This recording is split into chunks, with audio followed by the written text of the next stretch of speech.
Assalamu алейкум, урматтуу Москвадан мекендештер. Амансыздарбы? Сиздер менен кайрадан эле Москва бар туугандар. Замандаштар, мекендештер, мигранттар, жердештер. Биз Москварда дайым эле ушул өзүбүздүн туугандардын, мекендештердин, айрыкча мигранттардын көйгөйлөрүн көтөрө бермекчибиз.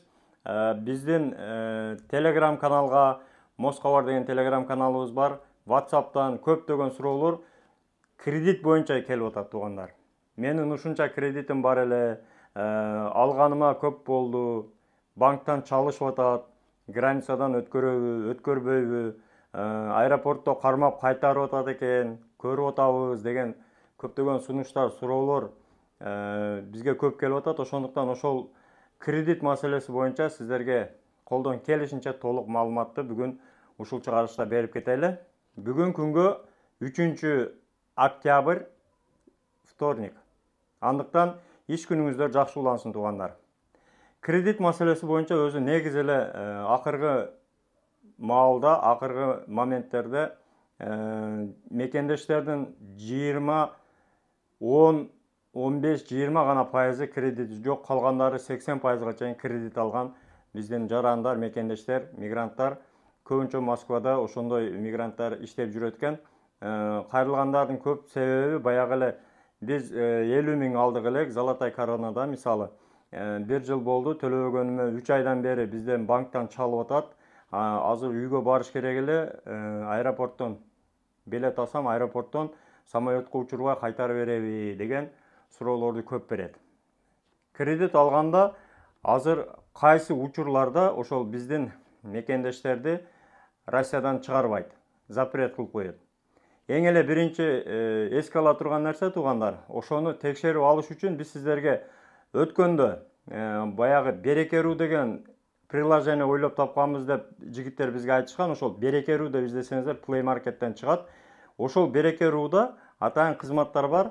Кара тизмени текшерүү, чек арадан чыгабы чыкпайбы ошону алдын ала текшерүү, баягы запретти текшерүү боюнча атайын ссылкалары бар. Кирип көрсөңүздөр болот.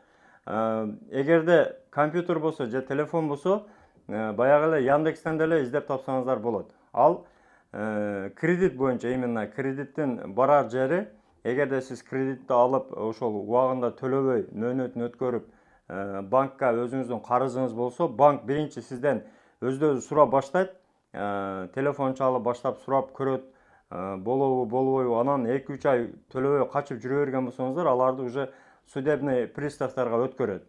Аларга өткөрөрдөн мурун коллекторлорго өткөрүшү дагы мүмкүн. Банктан кийин сиздерге коллекторлор дагы чалышы мүмкүн.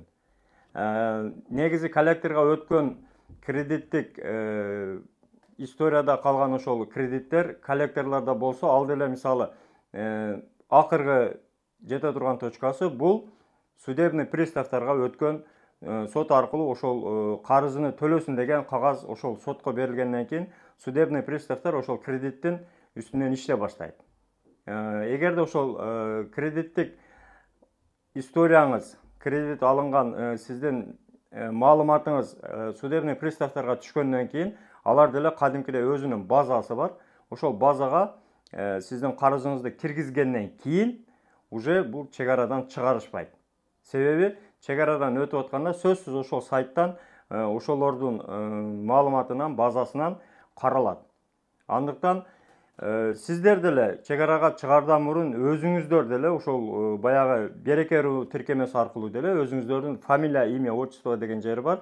Андан сырткары туулган датаңызды жазсаңыздар, ошол жерде эгерде судебный приставтарда сиздин фамилия атыңыз болгон болсо, ошол жерден чыгат, карызыңыз да толук чыгат. Ошол карызды төлөп, андан кийин чыгып кетсеңиздер болот. Эгерде ал списокто жок болсо, анда сиздин мекенге чыгып кетиши мүмкүнчүлүгүңүз бар. Андыктан ошону алдын ала текшерип алыңыздар. Текшергенде сөзсүз, эгерде сиздин карызыңыз болсо, эгерде унутуп калсаңыз же башка штрафтар болсо, штрафтар дагы ал жерден чыгат. Ошондуктан аны мисалы мекенге кетерден алдын жок дегенде 2 жума алдын текшерип кетиңиздер. Себеби аны сразу төлөп, эртеси күнү уча турган болсоңуз, ал база эгерде обновление болбогон болсо, жаңыланбаган болсо, аэропорттон баары кайтара берет. Ошону эске алыңыздар туугандар. Деги эле кредит алып, колдон келсе кредит албастан жашаганга аракет кылыңыздар. Кредит алып, Байыған адам негизи эле жок. Андыктан сиздерден сураныч, өтүнүч, бир туугандык бир просьба деп коет. Кредит албаганга аракет кылыңыздар. Эгерде кредит алсаңыздар, убагында төлөп койгонуңуз жакшы. Себеби ошол проблемалар жылдан жылга көбөйө берет. Азыр эми миш-миштер бар. Жаңы жылдан баштап канча карызыңыз болсо 10 000 болобу, 15 000 болобу, 2 000 болобу, ошол судебный приставдарга берилип, ошол жерден чек арадан чыкпай калышыңыз мүмкүн. Андыктан карыздарыңыздарды текшерип, карап, алдын ала төлөп, өзүңүздөргө сак болуңуздар, документтерге так болуңуздар. Чек ара маселеси боюнча Мухиддинге кайрыла бересиздер. Номерлер экранда. Бөтөн жерде аман болуңуздар туугандар. Баарыңыздарга жакшылык каалаймын. Ишиңиздерге ийгилик, тапканыңызга береке болсун. Аман болуңуздар туугандар.